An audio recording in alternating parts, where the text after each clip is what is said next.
Okay, Assalamualaikum class. Welcome to the course of instrumentation and measurement. So today we will start our chapter one. This is our course book, Modern Electronic Instrumentation and Measurement Techniques by Helfrich and Cooper. We will take some references from Principles of Electronic Instrumentation and Measurement, Berlin Gitz, and an Industrial Instrumentation and Control book by S.K. Singh. Okay, so let's just talk something about what actually measurement is. Because it is in the definition or it is our subject name. So first of all, uh, we will define that what actually uh, the physical quantities and how we can quantify them. सो हमने इसको class में भी discuss किया कि हमारे पास किसी भी physical quantity जैसे लेंथ मास और टाइम है यहाँ पर मेंशन हुए हैं इन फिजिकल क्वांटिटीज़ को जब हम क्वांटिफाई करते हैं तो इसको हम मेजरमेंट करना कहते हैं so to quantify any physical quantity जैसे हम लेंथ की यूनिट को मीटर्स में एक्सप्रेस करते हैं मास की यूनिट्स को हम केजीज में एक्सप्रेस करते हैं टाइम को हम सेकंड्स या मिली सेकंड्स में एक्सप्रेस करते हैं एंड सो ऑन ये सारी आपके पास इनको ये तो इनके यूनिट्स हो गए लेकिन जब हम इनको मैयर कर रहे हैं जैसे किसी भी टाइम को हमने मैयर करना है तो या क्वांटिफाई करना है तो इसको मेजरमेंट करना कहेंगे ओके सो चूंकि हम इलेक्ट्रिकल एंड इलेक्ट्रॉनिक्स मेजरमेंट की बात कर रहे हैं और इंस्ट्रूमेंटेशन की बात कर रहे हैं सो हम जब भी इलेक्ट्रिकल मेजरमेंट की बात करेंगे तो उसके अंदर हम उन क्वांटिटीज़ का जिक्र करेंगे जो कि इलेक्ट्रिकल इन नेचर होंगे जैसे हमारे पास करंट है जैसे हमारे पास वोल्टेज है या जैसे हमारे पास रेजिस्टेंस है या जैसे हमारे पास पावर है इन सारी क्वांटिटीज़ को जैसे हमें पता है कि करंट को टू मेजर करंट की use ammeter to measure voltages, we use voltmeter to measure resistance, we use ohm meter and to measure power we use wattmeter. So ये सब के सब वो instruments हैं जो ये measurement को perform करते हैं. So anything that simplifies our task is known as instrument. So हम चूंकि इंस्ट्रूमेंट की बात कर रहे हैं तो हमारे पास a device for determining the value magnitude और क्वांटिटी ऑफ अ वेरिएबल ये वही क्वांटिटी है जिसको हमने मेजर करने के अंदर क्वांटिफाई डिफाइन किया था सो वो डिवाइस जो कि टास्क परफॉर्म कर होगा that will be an instrument so a watch can be an instrument a thermometer can be an instrument क्योंकि ये उन क्वांटिटीज को क्वांटिफाई कर रहा है या मेजर कर रहा है so again in the context of electrical engineering we will say that ammeter voltmeter wattmeter all these are measuring instruments. So instruments की details को we will discuss these details in our upcoming lectures that how many type of instruments actually exist. So these are the particular type of instruments. अगर आप इसमें notice करें तो इसके अंदर ये हमारे पास एक मल्टीमीटर है जो कि एक मेजरिंग इंस्ट्रूमेंट है ये एक मेजरिंग टेप है जो कि एक मेजरिंग इंस्ट्रूमेंट है ठीक है इसके अलावा बाकी कुछ ऐसी चीज़ें नहीं हैं जो कि मेजर कर रही हों किसी चीज़ को अगेन सो यहाँ पर हम इंस्ट्रूमेंट को ये डिफाइन कर दें कि एनीथिंग जो कि टास्क परफॉर्म कर रही हो कोई भी उसको भी हम इंस्ट्रूमेंट कहते हैं ठीक है लेकिन to be specific about our course हम उसके अंदर क्योंकि मेजरमेंट से रेलेवेंट बात करें इसलिए हम उन इंस्ट्रूमेंट्स को डील करेंगे that are performing the task of measurement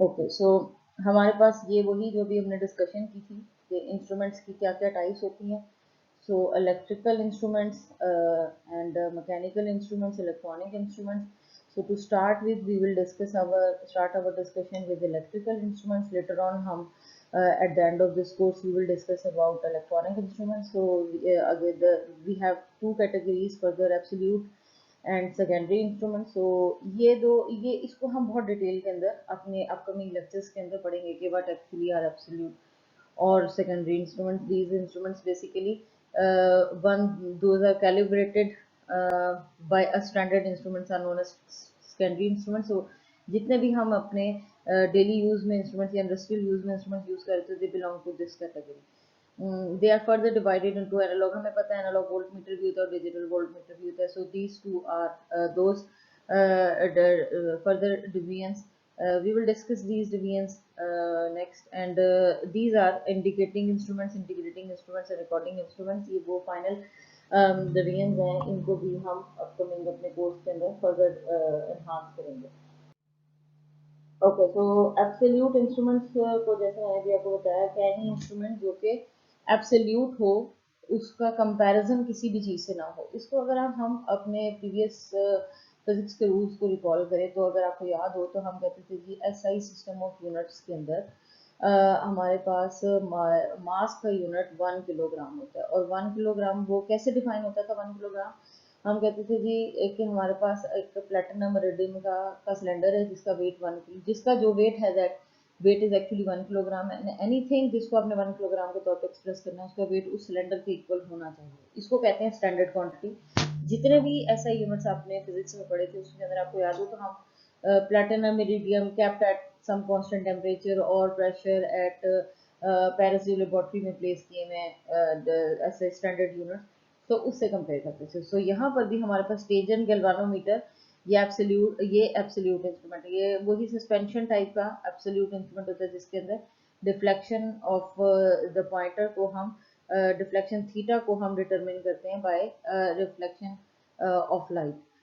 so ये हमारे पास एब्सोल्यूट इंस्ट्रूमेंट की टाइप है। हम एब्सोल्यूट इंस्ट्रूमेंट को एज अ लेबोरेटरी स्टैंडर्ड तो यूज़ कर सकते हैं, लेकिन हम इसको कोई भी मेजरमेंट का टास्क परफॉर्म करने के लिए सिर्फ कैलिब्रेशन की हद तक यूज़ करते हैं। लेकिन सेकेंडरी इंस्ट्रूमेंट यानी जैसे हम जो अपने analog ammeters and voltmeters discuss करते हैं अपनी लेबोरेटरीज के अंदर, they do not belong to this category, they belong to the secondary instruments category. ये वही मैंने आपको बताया कि सेकेंडरी इंस्ट्रूमेंट से बिलोंग करें। सो इंडिकेटिंग इंस्ट्रूमेंट्स वो होंगे जो कि इंडिकेट कर रहे होते हैं किसी पर्टिकुलर टाइम के ऊपर वैल्यू। जैसे हमारे पास कोई भी एमीटर है तो वो किसी पर्टिकुलर टाइम के ऊपर जो करंट फ्लो कर रहा होगा, सपोज दैट इज 1 एम्पेयर, तो उसी को शो करेगा। इससे पहले क्या करंट मेजर किया था या इसके बाद क्या होगा उसको शो नहीं करेगा। द मोमेंट आप इस करंट को फ्लो करना बंद करेंगे it will come at zero. So ये वो इंडिकेटिंग इंस्ट्रूमेंट्स हैं। इस इंडिकेटिंग इंस्ट्रूमेंट्स के अंदर हमारे पास बहुत सारे इंस्ट्रूमेंट्स आ जाते हैं, जैसे हमारे पास वेइंग स्केल्स हैं, या जैसे हमारे पास थर्मोमीटर है, एमीटर है, वोल्टमीटर है, ओहोमीटर है। उसके बाद हमारे पास नेक्स्ट टाइप आती है इंटीग्रेटिंग इंस्ट्रूमेंट्स की। सो इंटीग्रेटिंग इंस्ट्रूमेंट्स वो होते हैं जो कि आपने सपोज 0 टाइम से शुरू किया और अप टिल टाइम 50 आपने ये एनालिसिस करना है कि उसने कितनी करंट फ्लो किया था और उस सबको वो ऐड करता जाएगा। ये इसकी एग्जांपल के अंदर हम एनर्जी मीटर्स को लेते हैं। एनर्जी मीटर्स वो मीटर्स हैं जो हमारे घरों के अंदर बाहर लगे हुए होते हैं, जो कि जिसको हम बिजली का मीटर भी कहते हैं।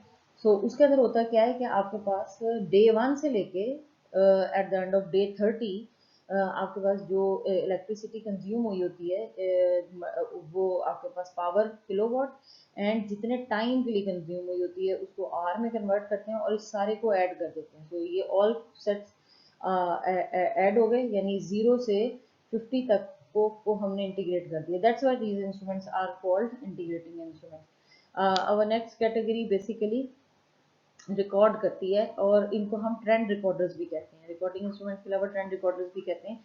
अगर आपने ईसीजी मशीन देखी हो तो ईसीजी मशीन जो सी है वो एक कॉन्टिन्यूस ग्राफ ले रही होती है, इस तरह से शो कर रही होती है कि हार्ट की एक्टिविटी इस टाइम पे क्या थी, इस पर्टिकुलर टाइम पे क्या थी। इसको हम प्लॉट करते हैं वर्सेस टाइम। सो आपको डॉक्टर किसी पर्टिकुलर टाइम स्लॉट के ऊपर उसकी पर्टिकुलर वैल्यू को देख सकता है। सो इंडिकेटिंग इंस्ट्रूमेंट में मैंने आपको बताया था प्रीवियस वैल्यू नजर नहीं आती, जबकि रिकॉर्डिंग में प्रीवियस भी नजर आ रही होती है, प्रेजेंट भी नजर आ रही होती है और एक ट्रेंड भी नजर आ रहा होता है। इंटीग्रेटिंग के अंदर ना प्रेजेंट नजर आती है ना प्रीवियस नजर आती है और आपके पास ना ही ट्रेंड नजर आता है, लेकिन आपको फाइनली सुमेशन एक मिल जाता है एट दैट। रिकॉर्डिंग के अंदर आपको ये ट्रेंड नजर आ रहा होता है, दैट्स व्हाई मैंने आपको बताया इसको ट्रेंड रिकॉर्डर्स कहा जाता है। और इसके अंदर ये रिकॉर्ड भी कर रहा होता है। ओके जी, so let's talk about some further definition. इसके अंदर हमारे पास क्योंकि मेजरमेंट का कोर्स पढ़ रहे हैं हम, तो we will discuss what actually accuracy is. So ये कुछ कंफ्यूज करता है स्टूडेंट्स को, तो इसको आप लोग अगर ध्यान से सुने कि the extent of closeness of true value होती है जो एक्चुअली होती है, ठीक है, and with the measured value experimental value होती है। यानी सपोज आपके पास किसी भी रजिस्टर के क्रॉस जो वोल्टेज ड्रॉप है दैट इज 10 वोल्ट, ये उसकी ट्रू वैल्यू होगी और आपने एक वोल्ट मीटर लगाया और उसे मेजर की तो वैल्यू 9.9 थी। सो ये वैल्यू इस ट्रू वैल्यू के बहुत क्लोज है, तो हम कहेंगे ये वोल्ट मीटर एक एक्यूरेट वोल्ट मीटर है। प्रिसीजन ये होती है कि आपके पास मेजर्ड वैल्यूज, इसके अंदर हम ट्रू वैल्यू को नहीं लेते, आपने किसी सेम डिवाइस से या डिफरेंट डिवाइसेस से आपने चूंकि हम प्रिसीजन ऑफ डिवाइस की बात करें इसलिए हम फिलहाल सेम डिवाइस की तरफ रहते हैं। सो सेम वोल्ट मीटर को आपने उठाया और उससे आपने वोल्ट्स मेजर किए, तो एवरी टाइम उसने वैल्यू दी थी 9.8, 9.81 and 9.79। All these values are very close, but these values are somewhat far away from this 10 volt। so इसका मतलब ये है कि the instrument is precise one, क्योंकि जो इसकी measured values हैं वो आपस में एक दूसरे के क्लोज हैं लेकिन true value के क्लोज नहीं है। इसको हम अपनी नेक्स्ट फिगर से देखते हैं, वहां पर हमें क्लियर होगा। सो यहाँ पर अगर आप देखें तो यहाँ से आपको एक्यूरेसी एंड प्रिसिजन का कॉन्सेप्ट बिल्कुल क्लियर समझ आ जाएगा। यहाँ पर अगर आप देखें तो हमारे पास ये ट्रू वैल्यू है, यानी आपने डार्ट गेम खेली होगा तो उसके अंदर आपको पता है कि आपने सेंटर पॉइंट के ऊपर हिट करना होता है। तो यहाँ पर अगर आप देखें तो these points are very far away from this central point. Centre point is the true value and these are the measure value. That's why उसने कहा है कि इसकी एक्यूरेसी तो बिल्कुल पुअर है, उसकी वजह ये कि ये दूर है अपनी सेंटर पॉइंट से, लेकिन इसकी प्रिसीजन है क्यों, क्योंकि ये सारे पॉइंट्स एक दूसरे के बहुत क्लोज हैं। यहाँ पर अगर आप देखें तो सेंटर पॉइंट के अंदर हमारी जो पॉइंट्स हैं वो आपस में भी एक दूसरे के बहुत क्लोज हैं और सेंटर पॉइंट पे भी बहुत क्लोज हैं। सो ये एक्यूरेट भी है और प्रिसाइज भी है। उसके बाद हमारे पास नेक्स्ट के अंदर ये काफ़ी ज़्यादा एक दूसरे से क्लोज ज़रूर हैं सेंट्रल वैल्यू से, लेकिन एक दूसरे से दूर है। So it has an average accuracy. This is not possible कि एक इंस्ट्रूमेंट प्रिसाइज हो और वो एक्यूरेट ना हो। दैट्स वाई उसने sorry, this is not possible कि आपके पास एक इंस्ट्रूमेंट एक्यूरेट हो। अगर एक इंस्ट्रूमेंट एक्यूरेटली मेजर कर रहा है तो वो प्रिसाइज भी ज़रूर होगा, क्योंकि जब उसकी सारी वैल्यूज मेजर्ड वैल्यूज सेंटर या ट्रू वैल्यू के क्लोज हैं तो डेफिनेटली वो आपस में भी क्लोज होंगी। लेकिन ये ज़रूरी नहीं है कि एक इंस्ट्रूमेंट जो कि प्रिसाइजली मेजर कर रहा हो वो एक्यूरेट भी हो। जैसे हमने इस एग्जांपल के अंदर देखा ये सारी वैल्यूज प्रिसाइज है लेकिन एक्यूरेट नहीं है, लेकिन for an accurate instrument this is necessary कि वो प्रिसाइज होगा। तो यहाँ पर अगर आप देखें तो ये सारी वैल्यूज रैंडमली स्कैटर्ड है, ना तो ये सेंट्रल वैल्यू से क्लोज है ना ये आपस में क्लोज है। That's why it has a poor accuracy and poor precision. Okay, so we will discuss about sensitivity. Sensitivity is again a quality of measuring instrument, और इसको हमें बड़ा सिंपल सा याद रखना है कि हमारे पास smallest signal, the measure of smallest signal the instrument can measure। और इसको हम ऐसे एक्सप्रेस कर सकते हैं कि केसी मीटर है जिसकी रेंज 10 वोल्ट है और ये it may be able to measure signals with 1 milli volt, but the smallest detectable voltage ये 1 मिली वोल्ट, यानी ये यहाँ से स्टार्ट हो रहा है। इसका जीरो के बाद पहली जो रीडिंग आ रही है वो वैल्यू आ रही है वो 1 मिली वोल्ट आ रही है और इसकी मैक्सिमम रेंज 10 वोल्ट है। तो ये जो स्मॉलेस्ट चेंज डिटेक्ट करेगा वो 15 मिली वोल्ट का करता है। तो इसका मतलब इसकी सेंसिटिविटी ये एक स्मॉलेस्ट करंट को मेजर कर सकता है। So this is very similar कि अगर आपके पास सपोज एक सर्किट लगा हुआ है और उस सर्किट के अंदर हमने एक एमीटर कनेक्ट किया हुआ है और उस सर्किट के अंदर से current initially 1.1 milliampere flow कर रहा था and suddenly the current change हो गया and it changes to 1.01 milliampere। So the change is very small, 0.01 milliampere। तो अगर ये एमीटर 1 मिलीएम्पेयर पे ही खड़ा रहता है तो that means it didn't detect the 0.01 milliampere change, तो ये इतना सेंसिटिव नहीं है। सो दैट्स व्हाई मीन कि आपके पास इनपुट के ऊपर स्मॉलेस्ट चेंज जो करंट आएगा इनपुट क्वांटिटी के अंदर, अगर वो आउटपुट पे डिटेक्ट हो जाता है that means that the instrument is sensitive enough to detect that smallest change। And sometimes the definitions are interchangeably used with digital and analog instruments। So resolution को अगर हम define करें तो it is basically the same thing, लेकिन हम इसको digital यानी the smallest change in the measured value to which the instrument will respond। So basically ये भी वही चीज़ है, लेकिन यहाँ पर हम इसको digital में use करते हैं number of bits of resolution to the actual measurement के तौर पर हम इसको express करते हैं। अच्छा जी, so significant figures को you have previously studied these things in your FSE। So significant figures हमारे पास बेसिकली ज़्यादा किसी वैल्यू को प्रिसाइजली या एक्यूरेटली डिफाइन करने के लिए यूज़ होती हैं। So number of significant figures को अगर आप ज़्यादा कर देंगे तो आपके पास किसी भी मेजरमेंट की प्रिसीजन बढ़ जाएगी। सो दैट्स वाई यहाँ पर इसकी सिग्निफिकेंट फिगर्स कितनी है, 2 हैं और यहाँ इसकी सिग्निफिकेंट फिगर्स 3 हो गई हैं। सो इसका मतलब इसकी प्रिसीजन बढ़ गई है ये ज़्यादा एक्यूरेटली या प्रिसाइजली वैल्यू को डिफाइन कर रहा है। ओके, सो यहाँ पर उसने सिग्निफिकेंट फिगर्स के कुछ रूल्स बताए हैं। यू ऑलरेडी नो दैट कि लीडिंग जीरोस की कोई वैल्यू नहीं होती, जो पॉइंट और बिटवीन होते हैं उनकी वैल्यू होती है। ट्रेलिंग जीरोस और नॉन जीरो डिजिट्स की क्या वैल्यू होती है। सो ये हमने यहाँ पर रूल्स मेंशन किए हैं और ये आपको आपने प्रीवियसली पढ़े हुए भी हैं, सो इसको जस्ट रीड आउट कर लीजिएगा। हाँ, ओके, सो बुक के अंदर हमारे पास सिग्निफिकेंट फिगर से रेलेवेंट 1.1 से 1.6 तक की एग्जांपल्स हैं। सो इट इज रिकमेंडेड कि आप उन एग्जांपल्स को एक दफ़ा गो थ्रू कर लीजिएगा। ओके जी, सो नेक्स्ट हमारे पास जो टॉपिक है that is error. So error को अभी मैंने पीछे आपको एक एग्जांपल बताई थी जिसमें मैंने ये कहा था कि आपके पास ट्रू वैल्यू है सपोज 10 वोल्ट और आपने मेजर किया 9.8 वोल्ट। तो ये जो पॉइंट टू का डिफरेंस है, this difference is known as error. So this error can be due to several reasons और इसकी बेसिस के ऊपर हमने एरर की थ्री बेसिक ब्रॉड कैटेगरीज में टाइप्स डिफाइन की। वो थ्री टाइप्स हमारे पास क्या है? ग्रॉस एरर है, सिस्टमेटिक एरर है, रैंडम एरर। सो इसको हम आगे डिटेल में पढ़ते हैं। सो टिल नाउ हम इस लेक्चर के अंदर ग्रॉस एरर को ही अभी सिर्फ डिस्कस करेंगे। ग्रॉस एरर को हम ह्यूमन एरर भी कहते हैं, ह्यूमन एरर भी कहते हैं। सो ग्रॉस एरर बेसिकली क्या होता है? ये किसी इंस्ट्रूमेंट की वजह से नहीं होता। ये बेसिकली किसी ह्यूमन के मिसयूज ऑफ इंस्ट्रूमेंट, यानी आपने इंस्ट्रूमेंट को गलत तरीके से यूज किया। मिसयूज ऑफ इंस्ट्रूमेंट कैसे हो सकता है कि आपके पास सपोज एक एमीटर है। आपने एमीटर्स के अंदर देखा होगा हमारे पास मिली एम्प्स और माइक्रो एम्प्स की रेंज होती है। आपको पता है कि किसी भी ट्रांजिस्टर की आई बी की वैल्यू जनरली माइक्रो एम्पेयर्स में एक्सप्रेस होती है। सपोज आपने किसी एमीटर को, मल्टी रेंज एमीटर को लगाया सर्किट के अंदर और आपने उसको एम्पेयर के स्केल पे डिटेक्ट कर दिया, तो वो कभी वो जीरो ही वैल्यू देता रहेगा क्योंकि माइक्रो एम्पेयर की वैल्यू को वो डिटेक्ट नहीं कर पाएगा। या आपने उसे मिली एम्पेयर में रख दिया तो हो सकता है वो वैल्यू जो कि माइक्रो एम्पेयर के ऊपर वो 98.6 देता माइक्रो एम्पेयर, उसको वो मिली एम्पेयर की रेंज के ऊपर 0.009 दे देगा, यानी एक्यूरेट वैल्यू नहीं देगा। So this is an error that was caused by the misuse of the instrument या incompetency of the operator that is performing the experiment. So इसका एलिमिनेशन कम्प्लीटली तभी पॉसिबल है कि अगर आप ऐसे ऑपरेटर को यूज करें जिसको इंस्ट्रूमेंट की सेंस हो, तो इस एरर को टोटली वाइप आउट किया जा सकता है। इसके अलावा मिस यूज ऑफ इंस्ट्रूमेंट के अंदर हमें ये पता है कि हमारे पास हर वोल्टमीटर की सेंसिटिविटी होती है और लोडिंग इफेक्ट होता है। लोडिंग इफेक्ट हमारे पास बेसिकली क्या होगा जिसको अभी हम डिस्कस करेंगे कि उसने कहा कि एक इंस्ट्रूमेंट वोल्टमीटर है जिसकी सेंसिटिविटी ये उसने मेंशन की हुई है 1000 ओहम पर volt on the scale of. So sensitivity का यूनिट जो है ये उसने कुछ थोड़ा सा अर्ली डिफाइन कर दिया, लेकिन सेंसिटिविटी का यूनिट होता है ओहम पर volt. That means the ohm जो ऊपर न्यूमरेटर में that is RT, total resistance divided by VFSD जो उसकी फुल स्केल डिफ्लेक्शन वोल्टेज है।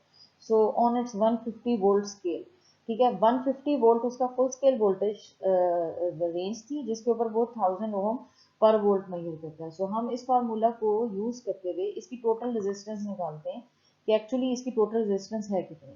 सो उसको निकालने के लिए आरटी को हम, ये जो सेंसिटिविटी आई थी जो कि एक्चुअली ओहम पर वोल्ट थी, अगर हम इसको इसके फुल स्केल वोल्टेज 150 से मल्टीप्लाई कर दें तो हमारे पास इसकी सर्किट की टोटल रेजिस्टेंस आ जाती है। इसने एग्जैक्टली यहाँ पर यही काम किया कि इसने सर्किट की सबसे पहले तो टोटल रेजिस्टेंस निकाली है, उसके बाद ये 150 किलो ओम का वोल्ट मीटर जो आरटी निकाला है इस फार्मूला से, ठीक है। उसके बाद उसने ये किया कि उसने कहा कि आपके पास जो सर्किट है उसकी आपने अपरेंट रेजिस्टेंस बतानी है, यानी आपके पास यहाँ पर सर्किट नहीं बना हुआ, हमारे पास बुक में बना हुआ है। उसने दो रेजिस्टेंसेस बताई हैं और इस सर्किट के अंदर बेसिकली वो ये एक्सप्रेस करना चाह रहा है कि आपके पास यहाँ पर जो रेजिस्टेंस सर्किट के अंदर बनी लगी हुई है वो 20 किलो ओम की थी। सो 20 किलो ओम के अंदर आपने पैरेलल के अंदर एक वोल्ट मीटर लगाया जिस वोल्ट मीटर की इंटरनल रेजिस्टेंस 150 किलो ओम थी। तो हमें ये पता है कि वोल्ट मीटर हमेशा पैरेलल के अंदर लगता है। तो हमारे पास जब भी किसी सपोज हमारे पास इनिशियली एक टोटल करंट यहाँ फ्लो कर रहा था और आपने जब वोल्ट मीटर को इसके पैरेलल में लगाया तो ऑब्वियसली इस नोड से कुछ करंट उस वोल्ट मीटर की तरफ भी जाएगा। सो जब वो उसकी तरफ जाएगा तो इधर का टोटल करंट थोड़ा सा कम हो जाएगा, इसकी वजह से इसको लोडिंग इफेक्ट करना चाहते हैं। सो हमारी डिजायर ये होती है कि इस साइड के ऊपर वोल्ट मीटर करंट एब्जॉर्ब ना, यानी ड्रॉ ना करे। सो ये कैसा कब हो सकता है? जब उसकी टोटल रेजिस्टेंस बहुत हाई हो। यहाँ 20 किलो ओम है और 150 किलो ओम है, तो डेफिनेटली ये सर्किट एक हाई रेजिस्टेंस सर्किट है। हमें यहाँ पर एक ऐसा वोल्ट मीटर यूज करना चाहिए था जिसकी वैल्यू मेगा ओम में होती, जब भी आपके पास आई टी सिर्फ 20 के से गुजरता रहता, इसकी साइड पे ना जाता। लेकिन अब चूंकि वो चला गया है, दैट मीन्स आई टी आपके पास थोड़ा आएगा, जो कि कम हो गया। क्यों? क्योंकि इसकी तरफ करंट डाइवर्ट हो गया। इसलिए अब जब आई टी को 20 के से मल्टीप्लाई करेंगे तो आपको रेजिस्टेंस कम मिलेगी। So this is again miss use of instrument कि आपने एक हाई रेजिस्टिव सर्किट के अंदर एक ऐसा वोल्ट मीटर कनेक्ट किया जिसकी इंटरनल रेजिस्टेंस बहुत थोड़ी थी। सो यही वोल्ट मीटर अगर आप किसी ऐसे सर्किट में लगा दें जिस सर्किट के अंदर आपको 20 ओम के क्रॉस वोल्टेज मेजर करना हो, तो this circuit will perfectly work. क्योंकि अगर इसकी 150 किलो ओम है, आप मुझे बताएं कि आपके पास एक सर्किट इसमें एक तरफ 20 ओम की रेजिस्टेंस लगी हुई है, एक तरफ 150 के की, करंट कभी भी इधर नहीं जाएगा, सारा का सारा करंट इधर ही फ्लो करेगा 99.99%। तो आपके पास जो वोल्टेज है उस रेजिस्टेंस के क्रॉस वो एक्यूरेट आएगा। सो दैट्स वाई हम उन हाई रेजिस्टिव सर्किट्स के लिए, इस एग्जांपल के अंदर उसने यही कैलकुलेट किया है, हाई रेजिस्टिव सर्किट्स के लिए हम उस वोल्ट मीटर को यूज करते हैं जो कि जिसकी रेजिस्टेंस हाई होती है। सो यहाँ पर उसने कहा जी apparent resistance of the unknown, जो आपकी बुक में फिगर दी हुई है उसके अंदर उसने एपरेंट रेजिस्टेंस निकालने को कहा और एक्चुअल रेजिस्टेंस। एपरेंट रेजिस्टेंस का मतलब ये है कि आपके पास इस अपेरेंटली जो रेजिस्टेंस आएगी वो एक्चुअली 150 और 20 किलो ओम को पैरेलल में सॉल्व करने के बाद आएगी, और एक्चुअल रेजिस्टेंस सिर्फ 20 किलो ओम की। ठीक है जी। सो यहाँ तक हमने ग्रॉस एरर को डिस्कस कर लिए। Now next lecture we will discuss about the remaining two type of errors left. So any question अगर क्यूरी है, वैसे हमने इसको उस दिन ऑनलाइन डिस्कशन सेशन में भी डिस्कस किया था, लेकिन for any other further query please feel free to discuss. Thank you.